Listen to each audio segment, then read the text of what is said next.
Assalamualaikum warahmatullahi wabarakatuh. Selamat pagi, siang, sore, ataupun malam untuk para mahasiswa. Terima kasih sudah hadir untuk menonton video pembelajaran kita kali ini terkait topik pemerintah dan pemerintahan.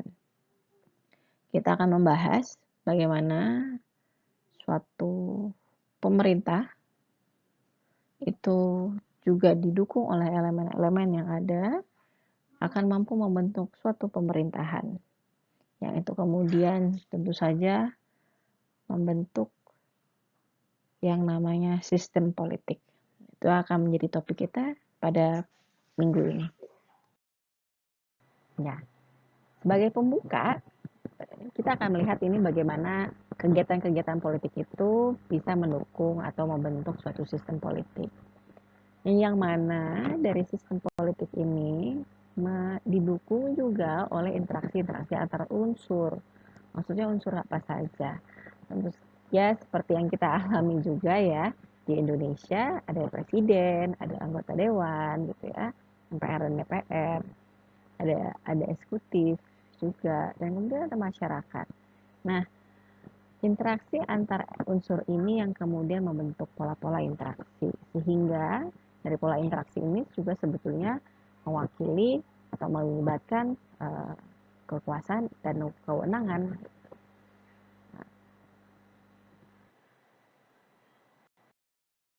Jadi kita juga harus tahu apa sih yang dimaksud dengan pemerintah, atau bahasa Inggrisnya ya kita taunya government gitu ya.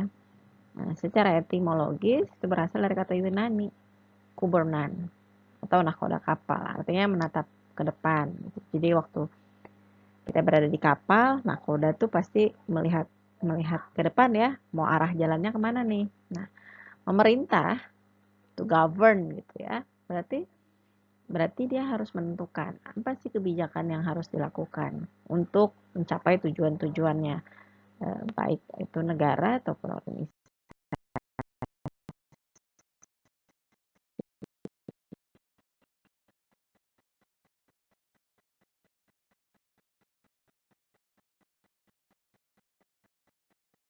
Gimana dengan pemerintah dan pemerintahan? Sama beda? Ini jelas sudah disampaikan bahwa ini memiliki perbedaan ya. Jadi pemerintah itu aparat yang menjalankan tugas dan wewenang negara. Pemerintahan adalah menyangkut tugas dan wewenangnya. Yang kemudian ya, ini ada 3 aspek untuk melihat pengertian pemerintahan. Bisa dilihat dari segi kegiatan atau dinamika, segi struktural fungsional, dan juga tugas dan kewenangannya. Jadi kalau kita mau ngomong pemerintah atau pemerintahan, kita harus tahu kedua hal ini gitu loh. Apakah kita mau membahas mengenai aparatnya atau mengenai tugas dan wewenang dari pemerintahan, atau ya dari pemerintahan ya kalau tugas dan wewenang ya gitu. Kita harus tahu gitu bedanya. Mengenai pengertian pemerintahan yang tadi sudah disebutkan ya, segi kegiatan, dinamika, berarti pemerintah ini segala kegiatan atau usaha yang terorganisir, bersumber pada kedaulatan, berlandasan pada dasar negara mengenai rakyat dan wilayah negara demi tercapainya tujuan negara. Nah, yang kedua juga ngomongin begitu, sama-sama demi tercapainya tujuan negara mengenai struktural fungsional nih, dari segi struktural fungsional. Nah, ada seperangkat fungsi negara, yaitu yang satu sama lain saling berhubungan secara fungsional. Tuh. Jadi kita gimana caranya? Loh, sebetulnya tujuan negara Indonesia ada di mana gitu. Nah, kita harus balik lagi ya, bahwa rekan-rekan mahasiswa harus lihat lagi pembukaan Undang-Undang Dasar 1945. Disitulah disebutkan apa sih tujuan negara kita. Gitu. Apakah kita membutuhkan pendidikan yang merata, keadilan sosial. Nah, ini semua disampaikan di dalam pembukaan Undang-Undang Dasar 1945 dan kemudian produk-produk hukum lainnya yang menjabarkan apa yang ingin dicapai oleh negara kita. Nah, dari segi tugas dan wewenang yang kemudian juga lebih lanjut kita akan bahas di berikutnya. Pemerintah sebagai kegiatan yang berkenaan dengan fungsi negara. Dalam artian ya, Luas berarti ada fungsi negara sebagai legislatif, eksekutif, dan yudikatif. Dalam arti sempit itu eksekutif saja. Ya, seperti eksekutif itu bisa juga bagaimana kemudian dinas pada saat ini ya, dinas kesehatan atau Kementerian Kesehatan berupaya untuk menekan angka penyebaran COVID dan juga penanganan pasien-pasien COVID. Itu salah satu bagaimana negara melakukan fungsinya untuk menjamin kesejahteraan atau keselamatan kesehatan dari warga negaranya. Lebih lanjut, kita juga akan bahas sebetulnya ada dua nih bentuk susunan negara. Yang pertama, kesatuan atau unitary, kedua federasi. Di mana bedanya? Republik Indonesia adalah salah satu contoh bentuk susunan negara kesatuan. Karena ada pemerintahan yang terpusat yang kemudian diteruskan di bawahnya gitu. Jadi maksudnya pemerintahan pusat itu kementerian atau di Jakarta akan memberikan instruksi kepada pemerintah-pemerintah daerah. Pemerintah daerah akan meneruskan dan kemudian mengartikulasikannya dalam kegiatan Pemda atau dalam peraturan-peraturan gubernur atau peraturan daerah yang kemudian mendukung pelaksanaan kebijakan yang berasal dari pusat. Nah, kalau federasi ini seperti yang di Amerika Serikat, gitu ya. Namanya juga ada Amerika Serikat gitu ya. Walaupun dalam bahasa Inggris United States of America. Dia negara-negara bagian, teman-teman yang sudah familiar dengan kondisi politik Amerika Serikat ya. Dia adalah negara-negara bagian dan juga ada yang namanya Washington DC gitu ya, yang terpusat. Makanya ada presiden terpilihnya si Biden sekarang. Kebijakan yang ada di pusat belum tentu juga diterapkan di negara-negara bagian tersebut. Kenapa? Karena memang begitu. Karena itulah yang namanya federasi. Kita, walaupun kita namanya otonomi daerah, Indonesia dengan otonomi daerah, tapi tetap merujuk pada satu kesatuan. Satu kesatuan komando lah kalau bahasa sederhananya ya, satu komando.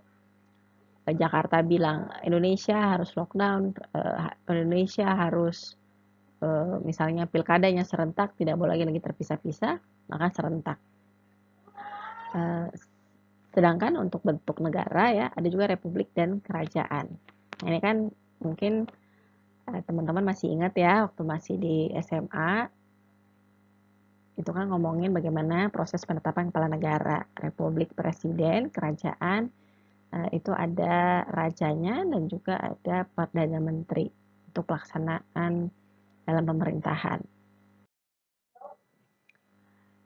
Di dunia kita ini ada dua sistem kabinet. Pertama tuh sistem kabinet parlementer, yang kedua sistem kabinet presidensial. Nah, ini contoh yang parlementer seperti yang terjadi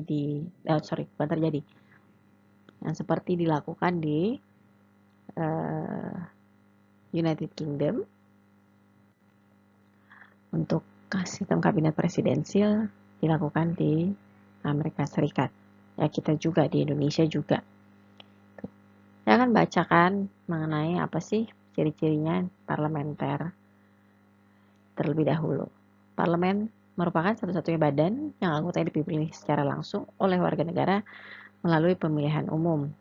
Nah, anggota dan pemimpin kabinet atau perdana menteri dipilih oleh parlemen untuk melaksanakan fungsi dan kewenangan eksekutif. Kabinet dapat bertahan selama mendapat dukungan mayoritas dari parlemen. Nah, kabinet ini seperti kementerian-menteri ya.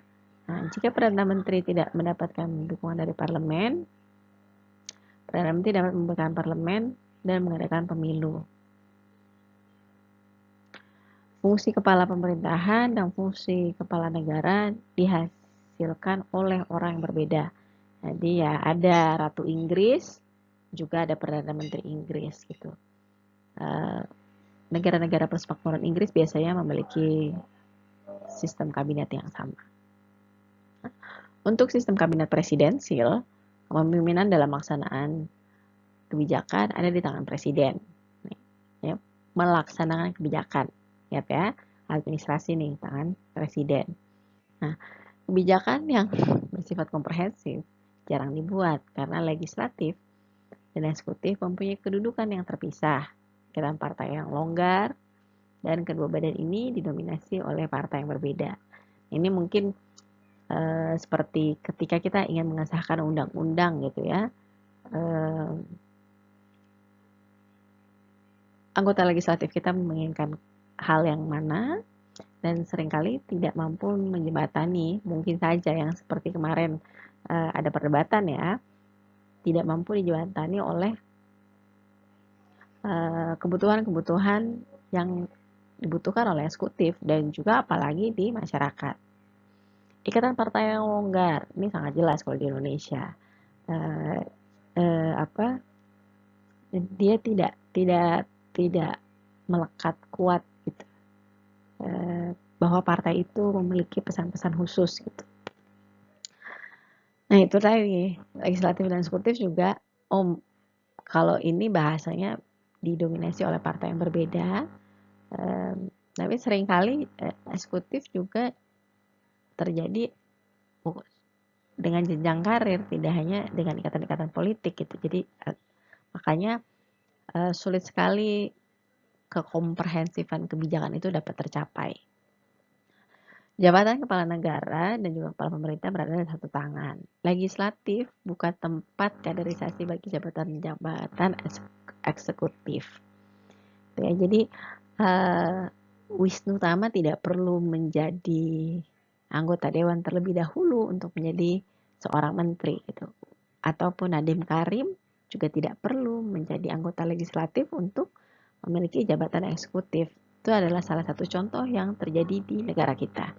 Nah, dengan demikian, karena dia berpusat pada presiden gitu ya, nah, judulnya udah sistem kabinet presidensial. Jadi, fungsi presidennya ada 6, kepala negara, kepala eksekutif, kepala legislatif, panglima tertinggi yang artinya ngomongin soal keamanan ya, pemimpin dalam perumusan dan kebijakan luar negeri, dan juga dia sebagai pemimpin partai. Informasi penutup mengenai fungsi pemerintahan. Jadi salah satu yang bisa kita ambil adalah ketika Gabriel Almond, saya tulisnya nih Gabriel Almond ya karena di buku tulisnya begitu, tapi kalau berdasarkan kutipan ini dari Gabriel Almond dan Bingham Powell Jr. tahun 1996 dalam bukunya judul Comparative Politics Development Approach, Boston, halaman 132 sampai dengan 163. Nah, dia bilang ada 3 fungsi nih pemerintahan. 1, pembuatan peraturan atau rule making. 2, penerapan peraturan. Kemudian penghakiman peraturan, rule adjudication. Ini artinya apa? Berarti peraturan harus dibuat ya. Itu yang harus kita ingat. Peraturan harus dibuat loh oleh pemerintah gitu kan. Di mana orang harus pakai masker misalnya. Kapan harus pakai masker, kapan petugas kesehatan harus menggunakan APD tingkat berapa, tingkat 3 kah, tingkat, saya kurang hafal ya sebetulnya berapa tingkat, dan bagaimana penanganan. Nah itu ada peraturan yang harus dibuat. Nah penerapannya adalah bagaimana kemudian kita sebagai masyarakat juga mengikuti peraturan tersebut. Penghakiman peraturan ini ya seperti bagaimana penegakan itu berusaha dilakukan. Jadi kita dengan melakukan dengan menggunakan masker gitu misalnya ya, kalau saya anggap sederhananya, berarti kita sudah mendukung jalannya pemerintahan. Dengan kita pergi ke minggu lalu, misalnya kebanyakan dari kalian sudah melakukan hak pilihnya gitu ya, itu artinya sudah terlibat dalam jalannya pemerintahan, karena itu adalah suatu upaya untuk menunjukkan bagaimana kita sebagai unsur pemerintahan, unsur politik juga terlibat pada terjadinya suatu keputusan. Keputusan apa sih dengan kita mengikuti pemilu? Ya, kita ikut memutuskan siapa yang akan menjadi pemimpin daerah kita. Nah, meleknya politik, apalagi anak-anak FISIP ya, itu juga sangat penting loh bagi saya. Karena dengan begitu masyarakat akan semakin cerdas melakukan tindakan-tindakan dalam mendukung peraturan yang dibuat oleh pemerintah. Terima kasih banyak, semoga tetap semangat, tetap sehat, sampai jumpa minggu depan. Semoga kita minggu depan dapat bertatap muka walaupun via daring ya. Assalamualaikum warahmatullahi wabarakatuh.